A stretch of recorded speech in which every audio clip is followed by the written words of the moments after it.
This is the Elevate Construction Podcast, delivering remarkable content for workers, leaders, and companies in construction wanting to take their next step. Get ready to step out of your comfort zone with Jason Schroeder as he encourages you to do better, live a remarkable life, and expect more. Let's go.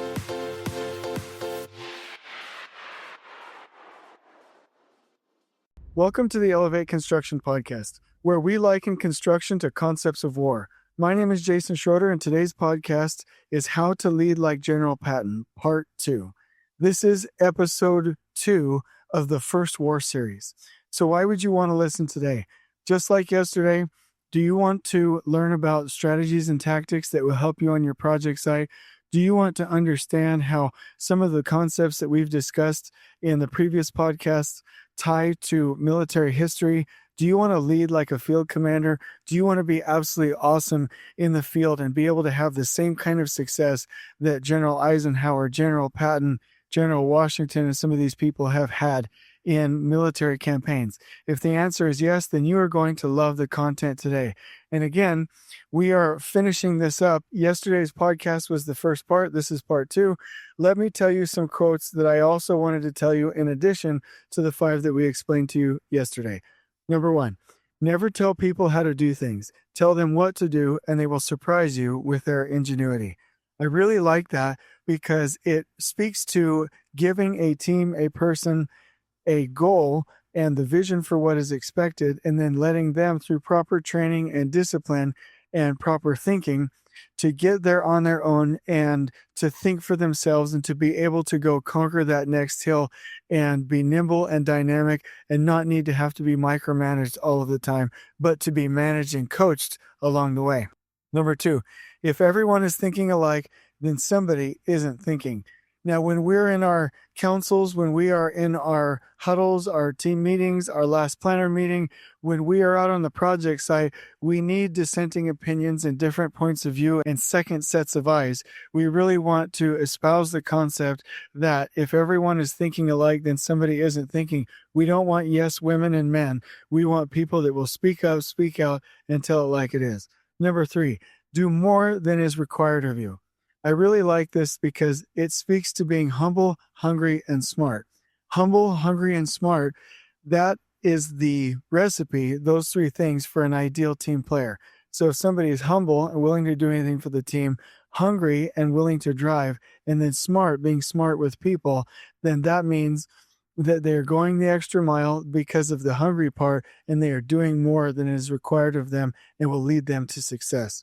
Number 4, moral courage is the most valuable and usually the most absent characteristic in men.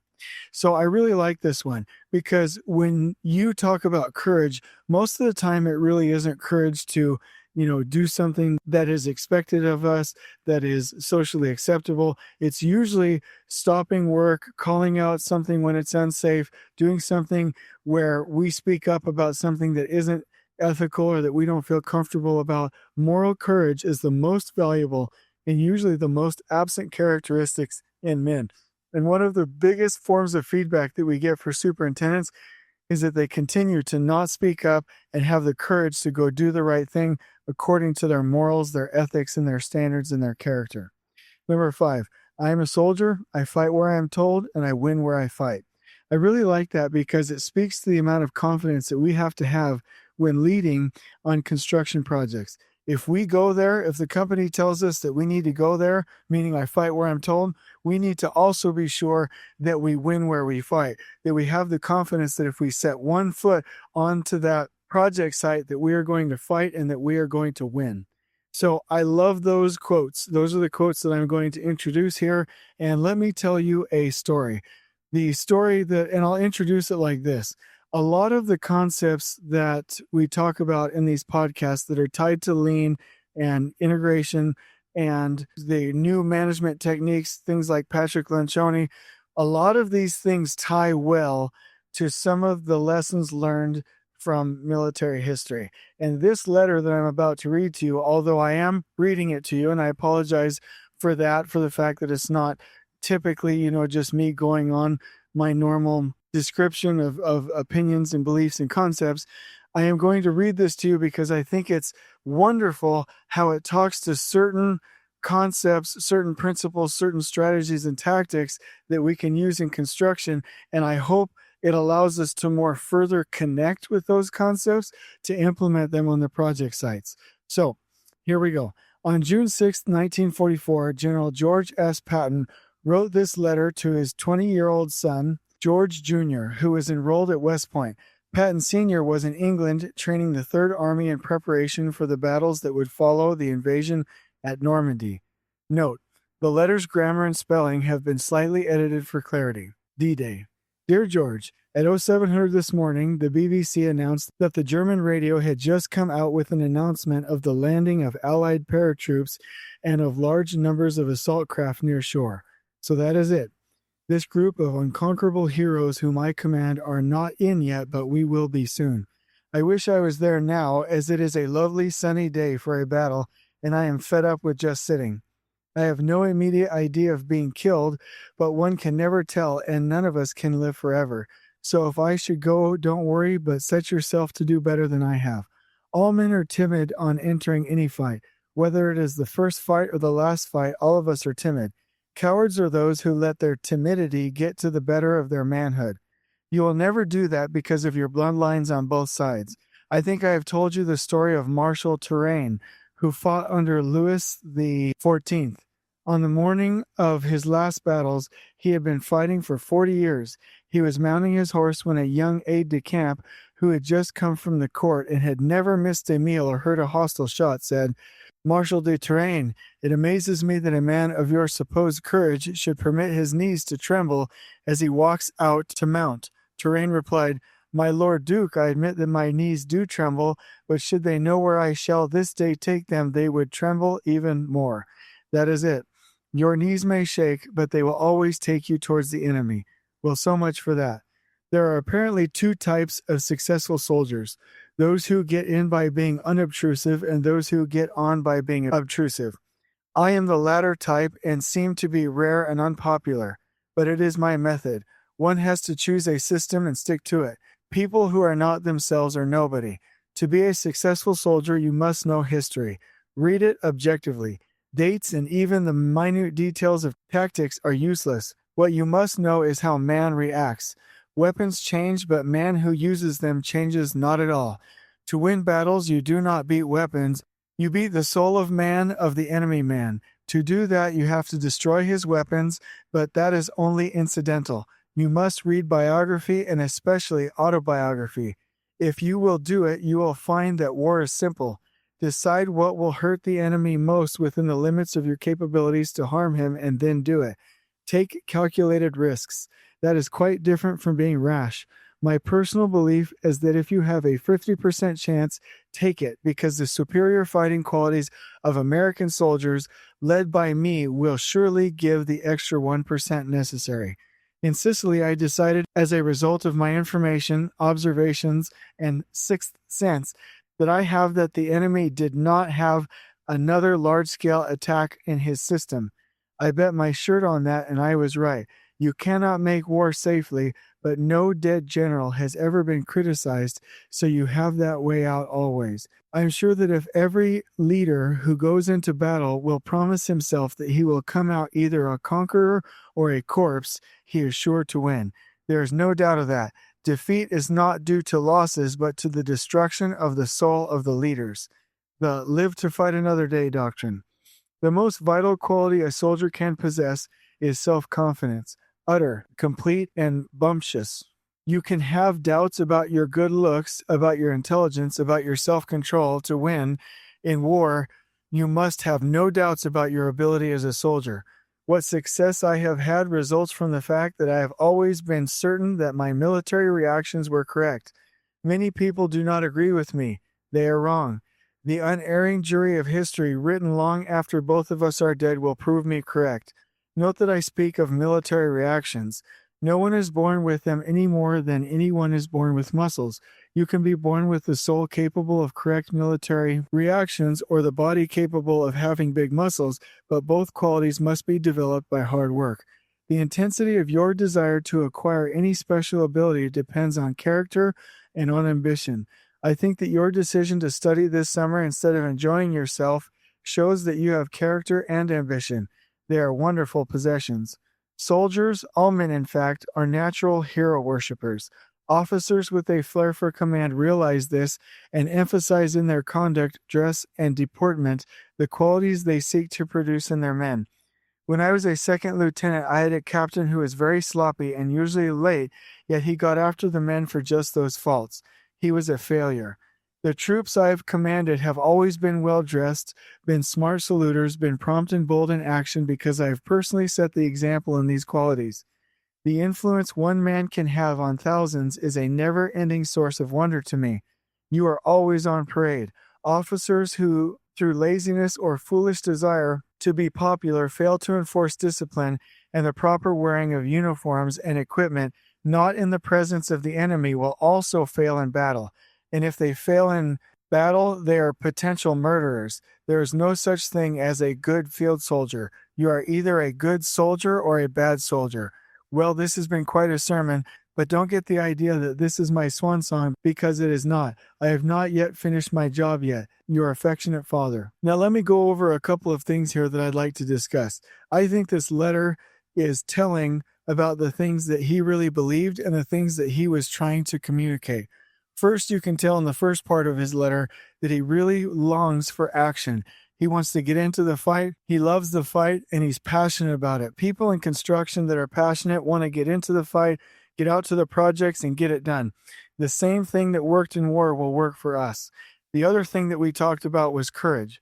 Everyone is going to be scared. Now, he was talking about examples of war, but we are talking about the courage to speak up, to speak in front of 300 or 400 workers out in the field, the courage to speak up to an owner, the courage to say we've been impacted, the courage to ask for a change order, the courage to speak up against discrimination. Everyone's going to have shaky knees, but the fact of the matter is that those legs, your knees, need to take you towards the enemy, which is waste, discrimination, variation, any kind of prejudice or lack of safety or anything that's unprofessional on our projects that's going to tear people away from a good work-life balance and from being safe. He also talked about the fact that to win battles, you do not beat weapons, you beat basically the soul of man. And in order for us to beat waste and variation on the projects, we have to inspire the souls of men and women on our project sites, and we have to be those dynamic leaders. Like he said down at the bottom, he said that soldiers, all men in fact, are natural hero worshippers.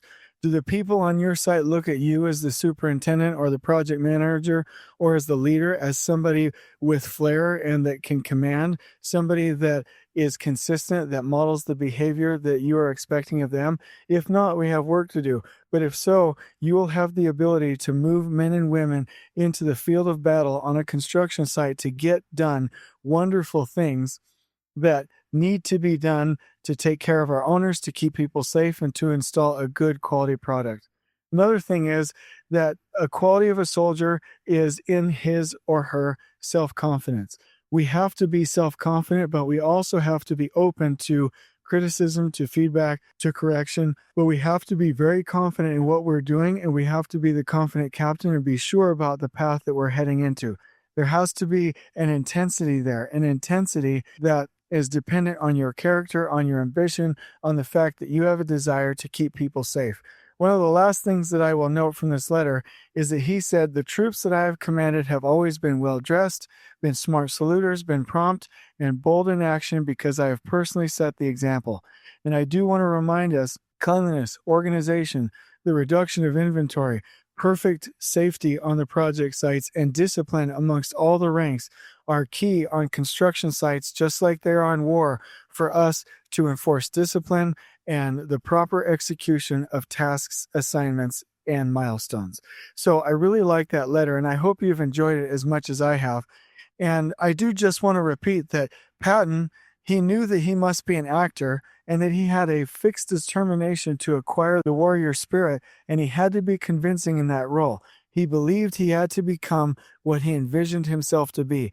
He believed he needed to look and train and act like a warrior. Everything he believed became how he acted in the field, either good or bad. And he was always reading the lessons of history. These shaped what he believed and how he thought. Let me take you back to one little section that I forgot in the letter. He said, to be a successful soldier, you must know history. Read it objectively. To be a wonderful construction leader, a natural builder, you must know history, and we must read it objectively.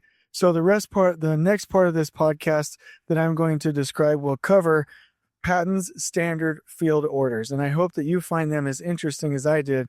I'll cover them one by one. I went through a long list of research and selected the ones that I felt were most appropriate. So number 1, the title is Field Duty. Each in his appropriate sphere will lead in person. I like that specifically for Super 1s and 2s, PMs 1s and 2s, for field engineers and for foremen.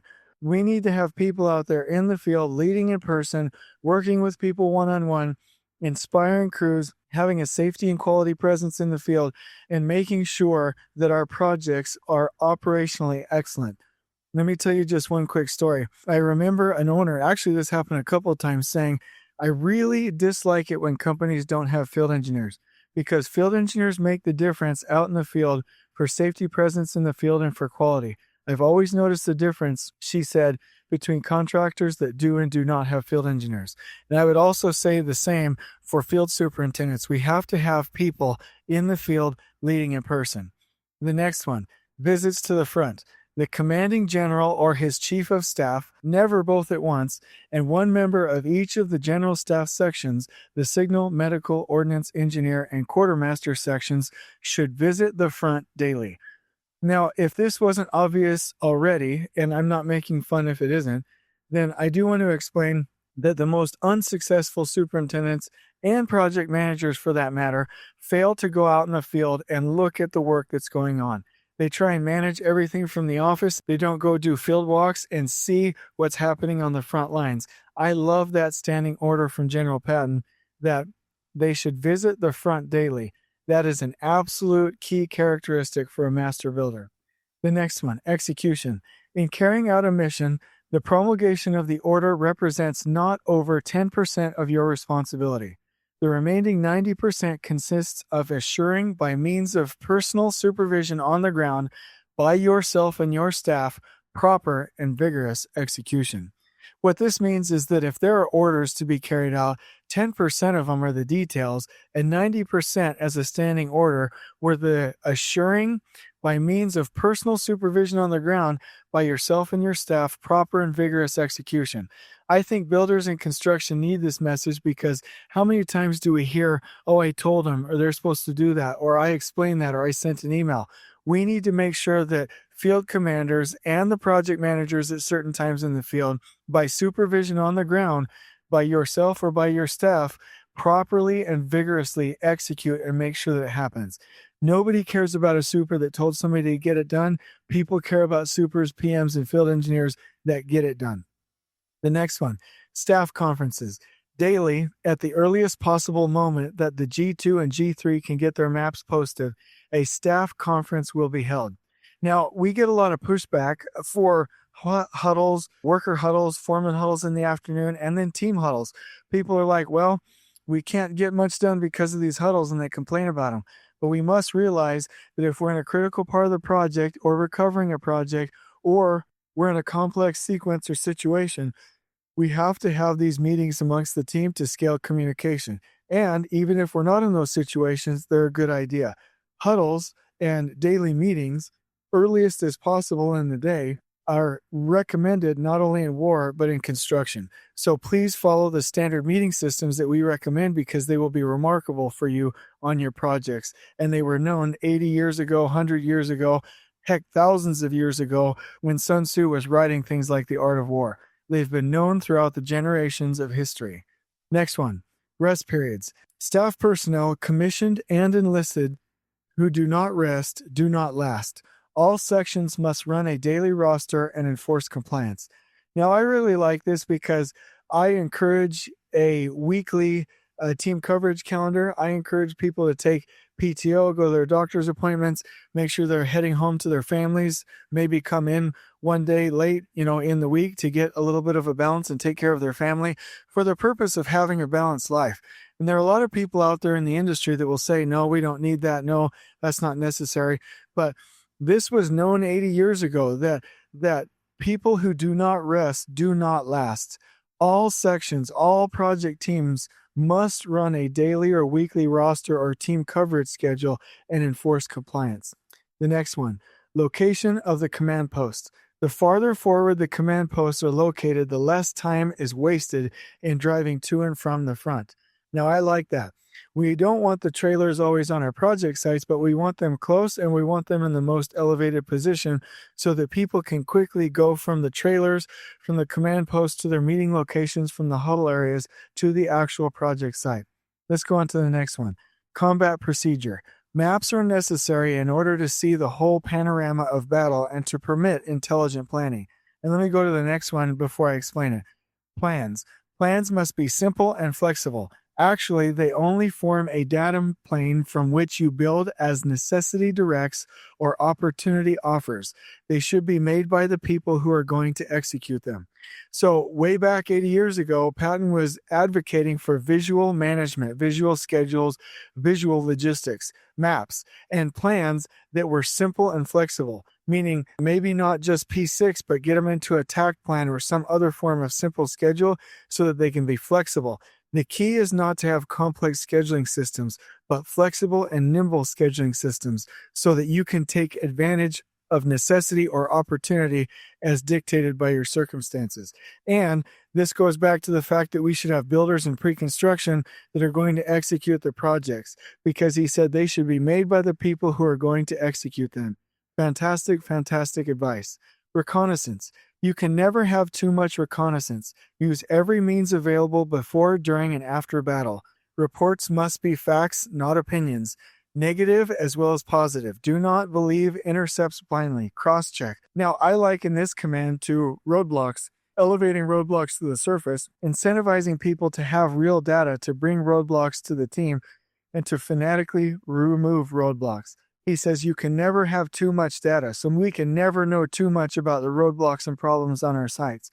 We have to find them out before, during, and after we go to work. Also, reports must be facts and not opinions. They can be negative as well as possible. We have to deal with the facts so that we can remove roadblocks on site. Here's another one. Formal orders will be preceded by letters of instruction and by personal conferences. In this way, the whole purpose of the operation will be made clear, together with the mission to be accomplished by each major unit.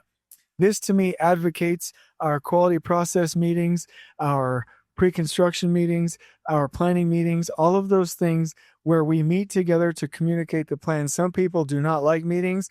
Even 80 years ago, these military generals of old knew that you had to get the right people together to roll out plans and to execute as a team. Here's another one. Keep troops informed. Use every means before and after combat to tell the troops what they are going to do and what they have done. I love this. What a shame is it that our last planner system, when implemented sometimes, only takes information to the foreman.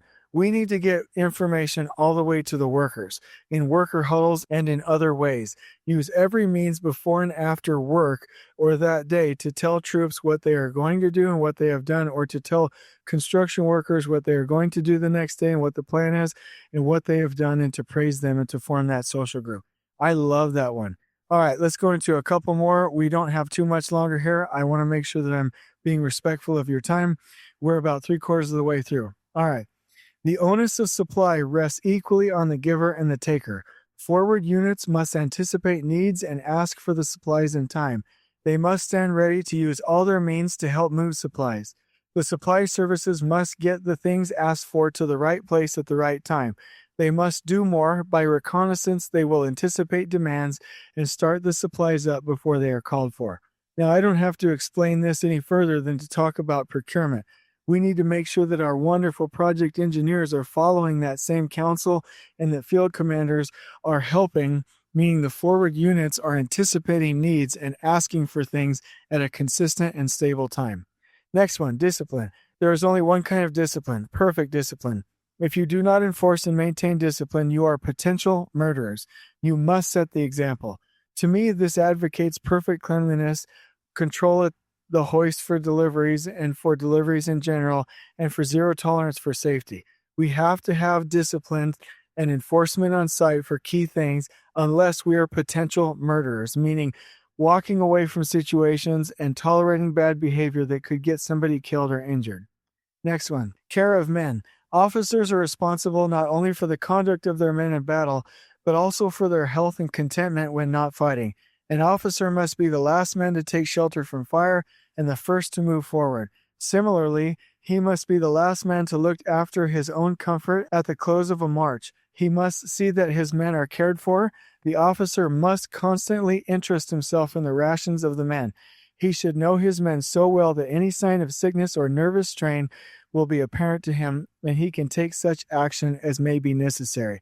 I love this one because how often in our current market do construction professionals focus only on the office, only on design teams, only on how their operations work, and they don't focus on the conditions of the workers. We need to have bathrooms and lunchrooms, and we need to have cool down areas, and we need to have horizontal communication, and we need to make sure they have a steady pace. We need to take care of our people in the field, take care of their energy, take care of their needs, watch out for their safety. This has always been a true principle in military and in warfare. The successful soldier wins his battles cheaply so far as his own casualties are concerned, but he must remember that violent attacks, although costly at the time, save lives in the end. To summarize, we must take great and calculated risks in the use of armor, but we must not dive off the deep end without first determining whether the swimming pool is full of water.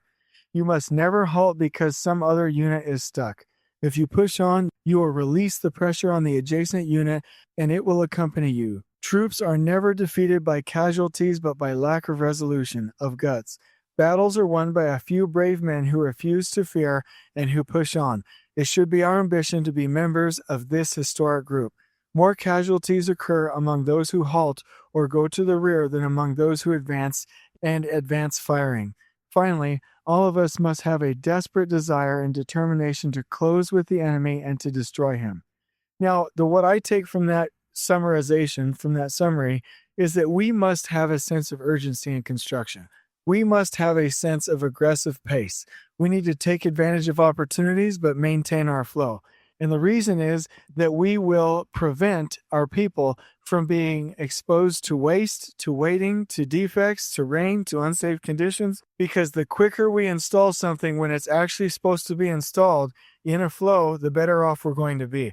I personally don't have any use for superintendents and field commanders without a sense of urgency, who are always waiting and going slow and losing opportunities. I want the really smart and intelligent field commanders that are out there going in a flow at an aggressive pace, taking advantage of opportunities, but doing it intelligently at the right time and just in time. And also, I have no use for those superintendents that blindly go into attack mode and start throwing people in different situations without planning. Those are useless, and the proper use of leaders in construction and warfare is to aggressively push on after an appropriate amount of pre-planning. So I hope this has been helpful.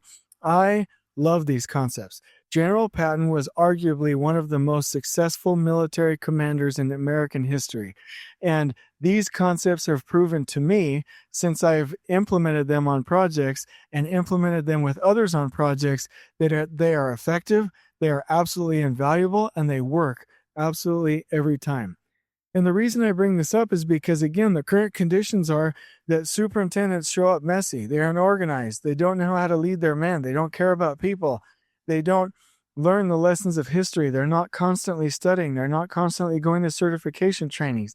They're not training their people. They don't like meetings. They don't run effective meetings. They're not huddling with their workers. They're not scaling communication to their workers.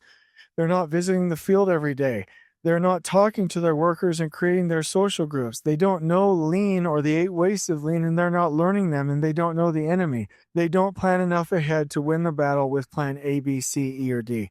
And so the solution here really is to mold your personal style of leadership and to have it designed intentionally to where you are an intentionally designed and thoughtful leader, and that you act the part that you have to act in order to model the proper behaviors on your project site, to lead a bunch of women and men in battle on the construction site to go create wonderful environments for our workers, for our foremen, and remarkable environments and projects for our customers, and remarkable project teams where our leaders can go home happy and preserve families. So the challenge here is to read one of Patton's biographies if you want. But if you don't do that, at least watch the movie Patton until it fires you up. Take notes, get like a feel for it, get amped up. Remember some of the phrases and sayings in the movie and go let that move you in your personal leadership on the construction site. Lead like Patton for his good parts and don't do the things that he learned as things that he should not do, meaning slap a soldier, run his mouth too much, be overly negative in certain situations, in executive meetings, things like that. Go learn from him and lead like General Patton, because I promise you it will make all the difference. In fact, in superintendent boot camps, one of the first things that we do is watch key parts from the movie Patton, and we head in that direction because it's a tried and true method. So take the opportunity to know what only a general can know and practice making strategic decisions and leading like a military general. In closing, the vision for this is really that you enjoy the podcast, that you're able to supermarket shop the concepts that you like, adapt them to your personal style, and that it makes construction for you more fun. It makes being a leader for you more fun. It makes your passion come more alive when you think that like you are a superintendent or a project manager, you are a field commander, you're like the generals of old. You're in an industry that's closest to war than any other industry or anything else that I can think of. You are as close as you get to that form of endeavor as you can possibly get, and you can lead in almost the exact same way. So in closing, the vision for this would be that our job sites are more effective and that you can go be that remarkable leader. So if you want any additional clarifications, any other topics, if you want to give me feedback or do a podcast interview, if you have additional insight, please email me at jasons@elevateconstructionist.com. Visit our website at www.elevateconstructionist.com. IST stands for Insights, Solutions, and Training. We hope that you've really enjoyed this and that you're all fired up in your truck or your car or your vehicle right now listening to this podcast, ready to go. And when you take your first step out of your vehicle, your step is as a step like a field general out in the field on the front lines, ready to command his or her troops. Let's do this. Let's get going. On we go. Please join us next time in elevating the entire construction experience for workers, leaders, and companies coast to coast. If you're enjoying the show, please feel free to share with your construction colleagues and help us spread the word by rating, subscribing, and leaving a review on your preferred podcast listening platform. We really appreciate it. We'll catch you next time on the Elevate Construction Podcast.